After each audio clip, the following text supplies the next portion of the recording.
media रे गोटे ना बॉबी दास कहीं ना ये गोटे लोक ना कहले टीआरपी चलो आउ का टीआरपी ना मो नेता मत कि कहूनी मो पार्टी किसी मत कहनी केतने पार्टी सर्वस्व कर पार्टी बाहर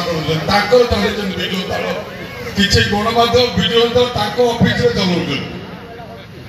कहीं आपण पुओ को एते भल पाइबा ना यहीटा को जिते अटैक कले ये काले भांगी पड़ो अशोक दास पुओ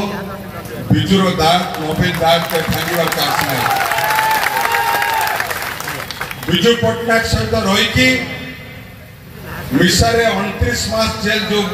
जार बाप पॉलिटिकल आक्रोश रे मु 4 वर्ष जेल जे पेराजी अछि नवीन पट्टनायक पाखु मते के दूरे पारिबेनी तमे जेते कुचारना कर मते जेल भर्ती करो मते भांगिवार चांस नै काई कि सेठी मोर नवीन पट्टनायक पत्र अछंती एठी मोर मां मन मोर भाई मन पत्र अछंती डरवार नै काई कि बबी के काटा जाजपुर को मोर भूल डेवलप करे मोर भूल कि तमे तो पावरफुल तमे करनो मते मो मां माने कहले मो भाई माने कहले मो दादा माने समस्त कहले तू ओडिसा जे काम कर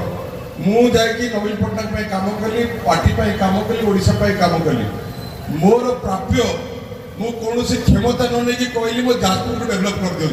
मु धन्यवाद देबी मोर नवीन पट्टनायक को जे मु जहां मागी जे देछन मेडिकल कॉलेज तो आरंभ करी एठी बैरेज तो आरंभ करी रास्ता घाट देछन मु घटेली पार्टी पे मते देले जाजपुर डेवलप रे ताकू काई केते नौका लागुची मिर्ची लागु मुझे पाउ नै हिसाब भी पाउ नै कि जदि मो दुर्नीति करबे तो बांधु न मु रेडी अछि बंधा पे बांधे 4 मास के मते बांधु काई पूरे 15 वर्ष केस पूरे 20 वर्ष केस बांधु I am ready Jajpur develop करे जदि पाप वो 1000 पाप करी